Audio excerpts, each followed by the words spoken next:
Ryan Reynolds here for, I guess, my 100th Mint commercial. No, don't. No. I mean, honestly, when I started this, I thought I only have to do like 4 of these. I mean, it's unlimited premium wireless for $15 a month. How are there still people paying 2 or 3 times that much? I'm sorry, I shouldn't be victim blaming here. Give it a try at mintmobile.com/save. Whenever you're ready. $45 upfront payment equivalent to $15 per month. New customers on first 3-month plan only. Taxes and fees extra. Speed slower above 40 gigabytes. See details. Hear that? Yeah, that's the sound of you relaxing, because now you're managing diabetes with the Freestyle Libre 3 system. You get to know your glucose levels and where it's headed. Manage your diabetes with more confidence with the Freestyle Libre 3 system. Ready to learn more about the #1 prescribed CGM in the U.S.? Visit freestylelibre.us to learn more. Based on retail sales data for patients' last full prescription by manufacturer. Refer to the FLAIR NL4 study published in BMJ Open Diabetes Research and Care 2019. Safety info found at freestylelibre.us.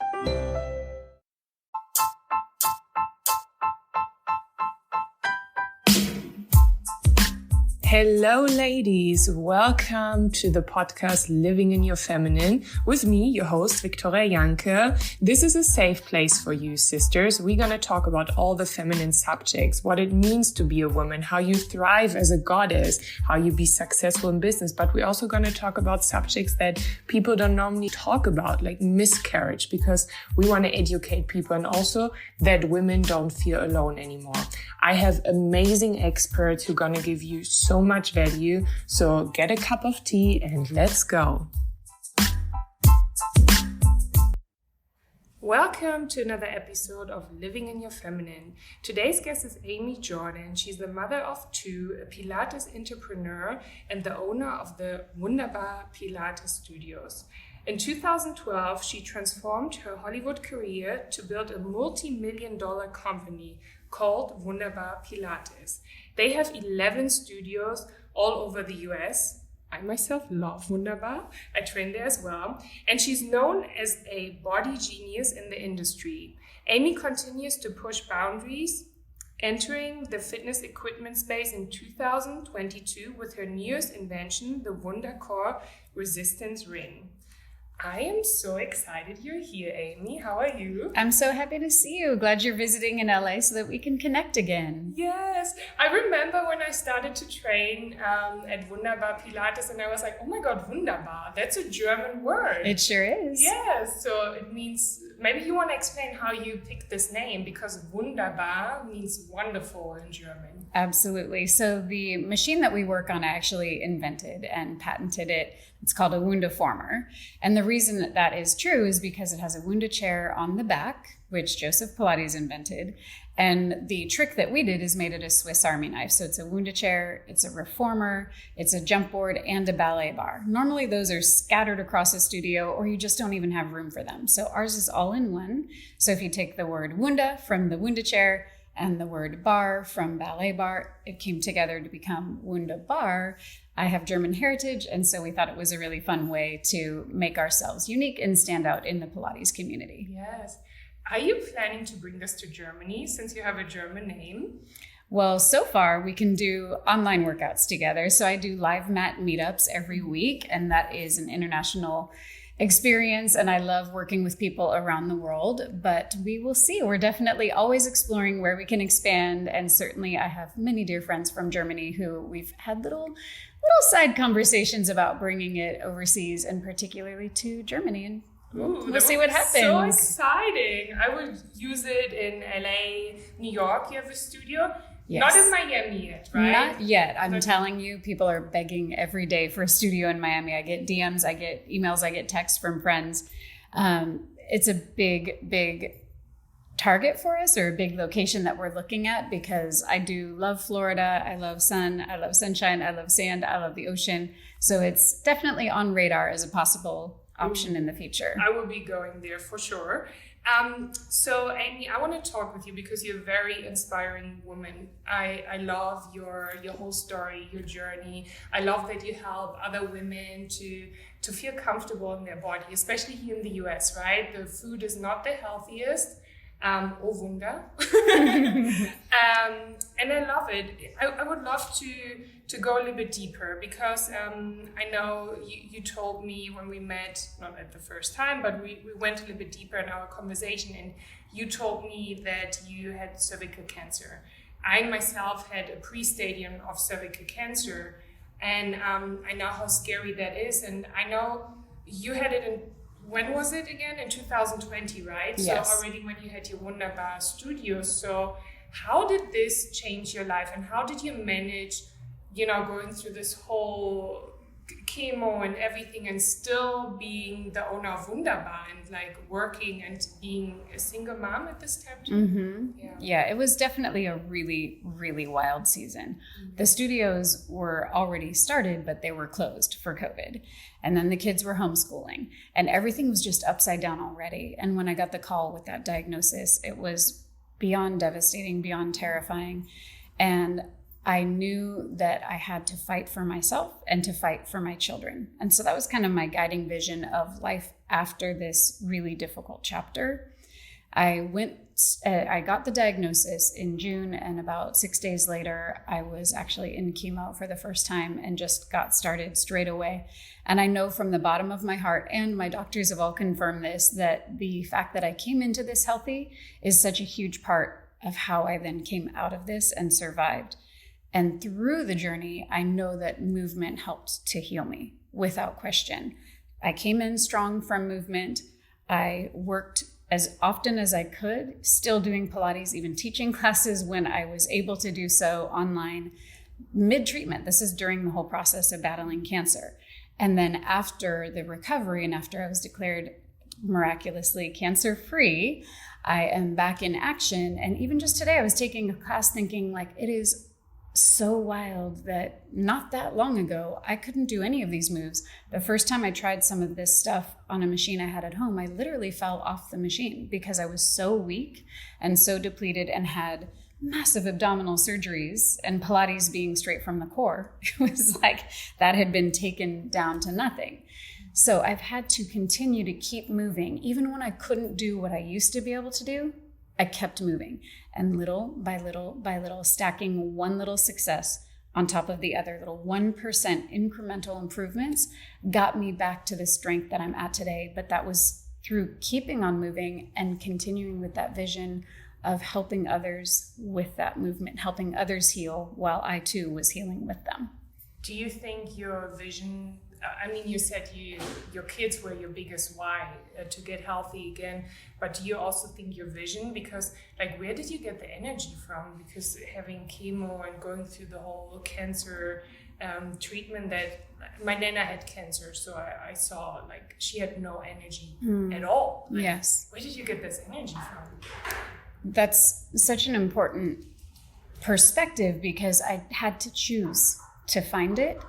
And I had to choose to focus on keeping myself moving so that I could continue healing. And it was those second by second, minute by minute decisions, because you do have very depleted energy. I did tons of chemo, tons of radiation, multiple surgeries. And some days you might not necessarily feel up for it, but I would try to take a little walk or try to do something to move, because that helps to improve your mental health as well as your physical health to get you through something like this. So I certainly wasn't the most energized that I've ever been in my life, but I chose to find the power in the movement and the healing power in the movement. And it was just a focus that helped carry me through. Do you think this is a good tip to say, like, do it step by step, going like you said, right? Going for a walk, like also probably not overwhelming yourself. Exactly. So what happened in these moments where you felt like, oh, I can't do it? Did you take a break? Like, did you not train, or were you pushing through? Absolutely. So it probably depends on the day, but I would choose to do what I could do. Mm-hmm. And I would focus on what I could do versus what I couldn't do. Mm-hmm. So we even did an actual professional shoot. This was July of 2020, mid-COVID, no hair on my head. Everyone's wearing masks on the set. It was like a closed set. And I knew that I was not going to be able to do the normal shoots where I'm doing the workout the whole time. I'm talking, I'm explaining the whole thing. And so what I chose to do is make sure that the participants knew that and that I was then teaching more than doing the exercise. So I would demonstrate maybe 1 or 2 reps, but instead of expecting myself to perform how I would when I was in a very healthy body, when I was in this healing crisis, I still wanted to show and share that you can still move, even if it is less than what you can normally do. Because I think that's a critical part of going on camera with no hair on my head after chemo, showing that even those of us in the wellness industry, in the health industry, we too battle challenges, and we too have to fight for our health and continue moving, even when we might not feel like it. Yeah. So we're in the Wunderbar Pilates studio right now. If you hear some background noise, this is literally my dog running around. But like my podcast is all about being in the moment. So His little paws clicky-clacking across the floor. When he wants to do Pilates. But I love what you really said is about focusing on what you can do. I think that's very important, especially for women. We you know, like we're mothers, we're like business owners, we're like the friend, the girlfriend, the wife, whatever. We have like all these different roles, and sometimes this happens with me. I get overwhelmed because I feel like, oh, I have to do this and more and more and more. But that's very feminine as well, to focus on what you can do and not overdoing it as well. And I love also what you said about telling them, right? Telling people how you feel in this moment. Like when you were sick, you were telling them, okay, I'm going to teach you today. I do what I can do. Just so then they know, because a lot of times we're afraid to talk about ourselves or about things, right? But people don't know. They can't look in our brain, and if you're open about it, they are like more open to it too. And it gives them the opportunity to help you, and people want to be helpful, and people want to show up for you, especially in a moment of crisis. So if we have the courage to express that we need help, that's going to get us through the days. And I agree, it's so easy to get overwhelmed with life. And we're all busy running a million directions, trying to be everything to everyone, and then forgetting that that's not really possible. And I love this concept of, I call it balance is bullshit. And it's...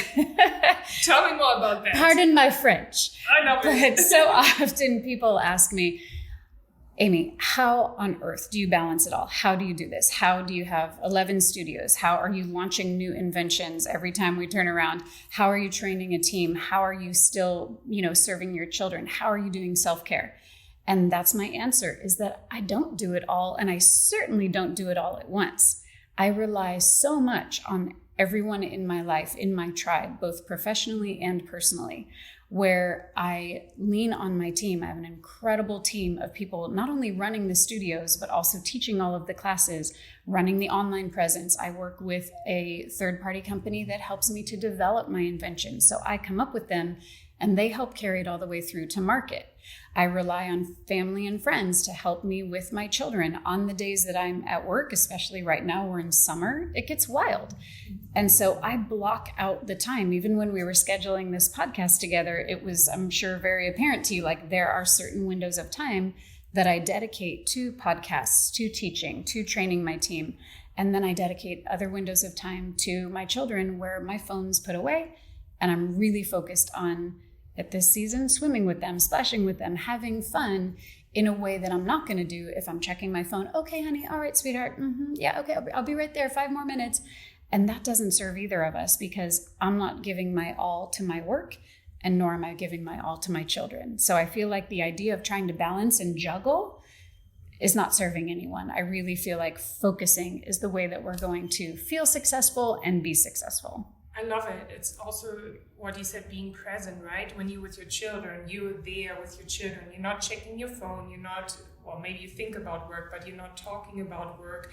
And I see you when you work. So you're very focused on the people there. You're very focused right now. I love that, being present. And I feel like in our society right now, especially with social media, we don't know anymore how it is to be present. We're always like on the phone. We're always like, especially here in the US and LA, there's like so much going on. I feel this myself. I really need to focus on being present. And I love what you said about having your tribe. That is so feminine, by the way. Normally people say like having your own team, but having your own tribe, I love that. It's absolutely a tribe, and I mean it from my soul. And it was a big part of how I got through the cancer journey as well, was with this tribe of mostly women. There were some men sprinkled in there, but mostly women that really carried me through and were there for every single thing that I needed, even that I didn't know I need. They just showed up for me.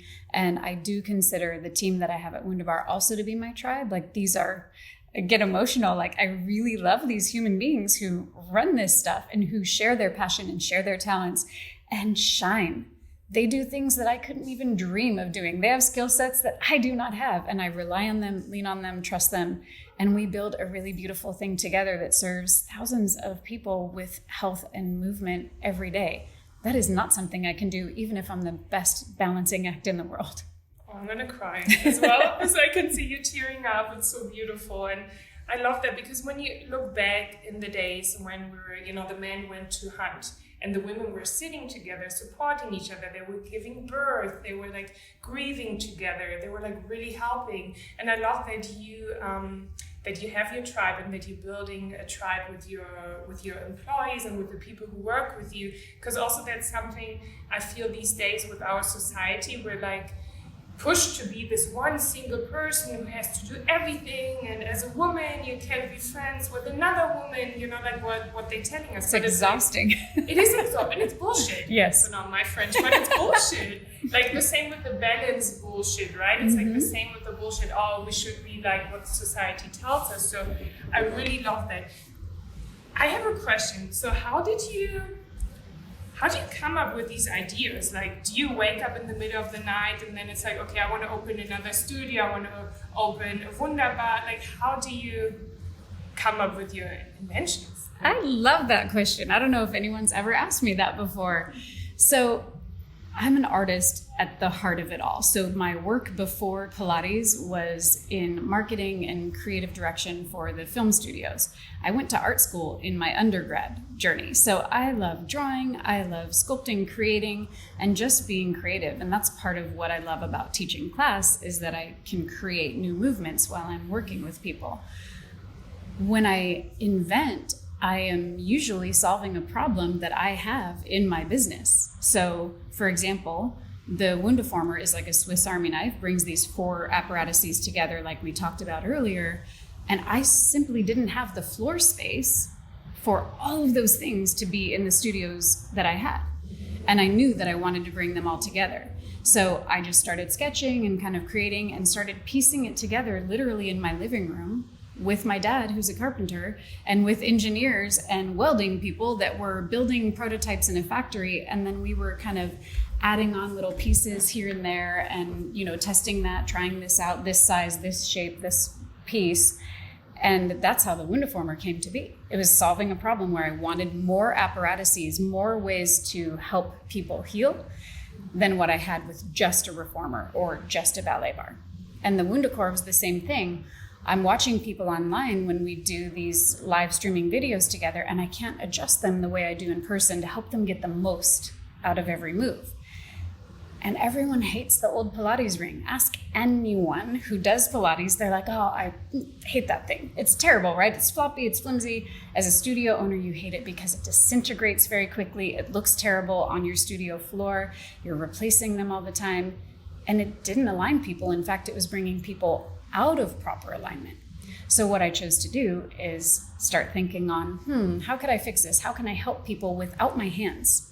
How can I give them a tool that aligns their body so that they find core work in all of their exercises, from bridges to planks to moves that you wouldn't think are core exercises like squats. And we can go into things like lunges, right? So things that you don't think are a core exercise. Oh, that's all about your glutes and your hamstrings. Like, oh, no, watch this. Use this tool. Not only are you in proper alignment, but you're going to find the core in every single thing you do. Wow. So you want to solve a problem. And a lot of big inventions happen like this, like the bicycle, right? It's like solving problems. So if you have a problem, like, think about it, feel about it, ladies. Maybe you're inventing something cool, like Amy. Absolutely. And in the States, the percentage of women that are inventing versus the percentage of men is embarrassingly low. It is climbing, it is improving, but it is well below 20%. And so that needs to shift up. So for the women who are listening, get your ideas, start sketching, and start inventing, because we have really beautiful things to add to this world and to help other people and solve our problems and then help people who have the same problem.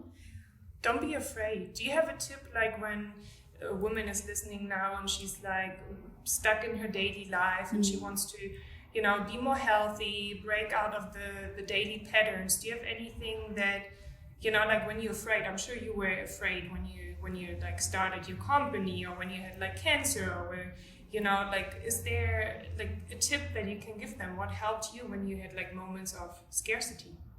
Definitely. When I was opening my second studio, so this was in 2009, I literally was down to $217 in my bank account. Oh, wow. And I could have spent a lot of time and energy on, there's no money left, there's no wiggle room. If this doesn't work, it's all, you know, toast. And I really decided that I was going to focus on what I could do. Again, focusing on what you can do. What I could do is show up and teach. What I could do is make sure the studios were spotless. What I could do is make sure that I'm training a team to help build a successful business, because now that was my second store. Now I couldn't be in two places at once.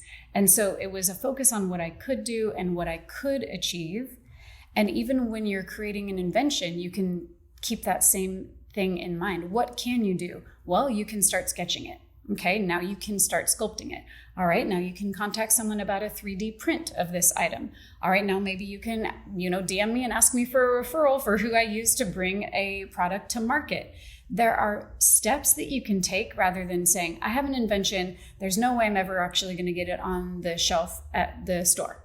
Well, that's a very big leap, right? So you can take a lot of these smaller steps that are going to stack and compound on one another to help you succeed. Or you can look at different ways of, gosh, I'm really stuck in my daily life. And for me, I started doing Pilates, and it really just struck a chord with me, and it resonated with me as a passion. And that is something that I am encouraging my children to do, is to find work that you feel in your soul, so that you're not going to work and you're just loving what you do. And I'm modeling that for them, which I think is critically important, rather than this grind of, I have to go to the office, I hate my job. Well, what can you change today to get you one step closer to work that fills you up and lights you up? I love it. That's what I'm doing with my women's events now. I'm really loving it. When you get up every day with a purpose, like you have, right, helping others to feel more healthy, and it doesn't feel like work. So not work at all. becomes fun, and you don't count the hours, you don't count the money, like you said it, right? And I just want to reframe this, because there was a lot of very important things in there, what you just said. So the one thing is, and Tony Robbins talks about it, where focus goes, energy flows. So I love what you said about when you had only $200 left, you could have focused on that and go more in the scarcity mindset, but you didn't. Instead, you focused on like, okay, what can I change? What can I really do? So you shift your energy in actually creating and, finding a way. And I love that. And we as women, we are the creative part too, and we attract as well. So I believe when you like put your focus on something that you can do or that you want to do, this is going to happen.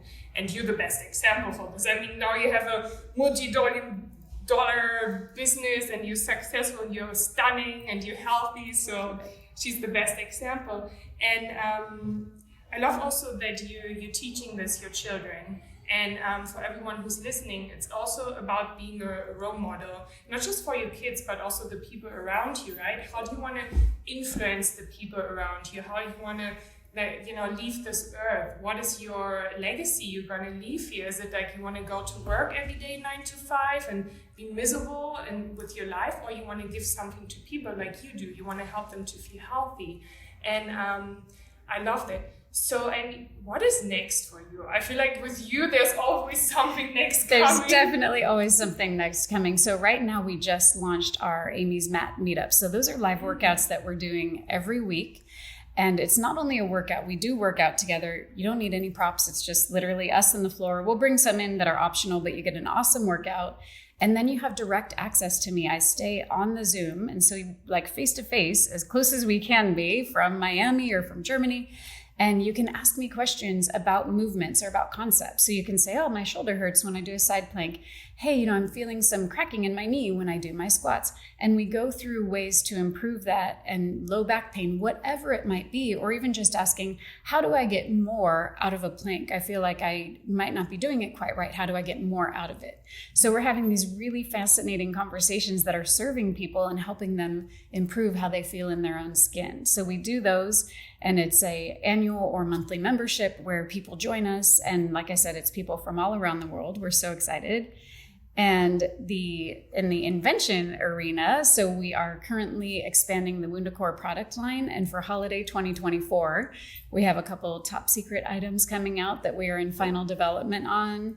We've got some new colors. Can you give a hint? Oh, which colors? We've got some new color. We're still finalizing right now, but we're definitely doing more colors than just our little sparkly galaxy black that we have right now. But there might be some hints around what we might be releasing, and I just might be fixing that darn old yoga block as well, because it's not serving the way that I want it to.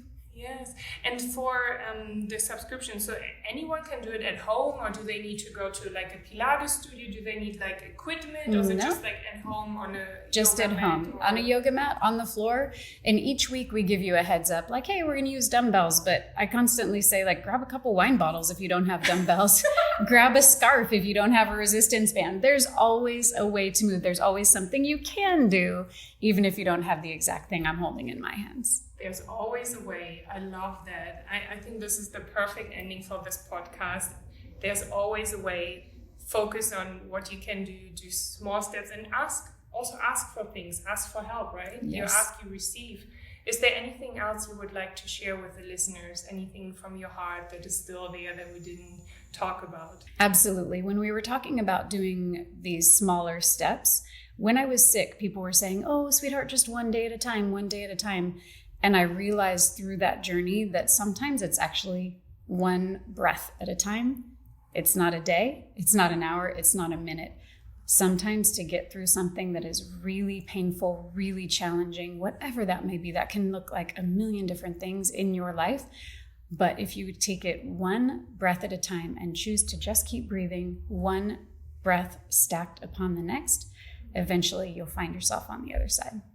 That got me emotional. I was like, wow, because this is right. A lot of times it's also how we breathe, right? We get like in this very shallow breathing, and then you start to get anxiety, and it's very, it feels very good when you take a deep breath in.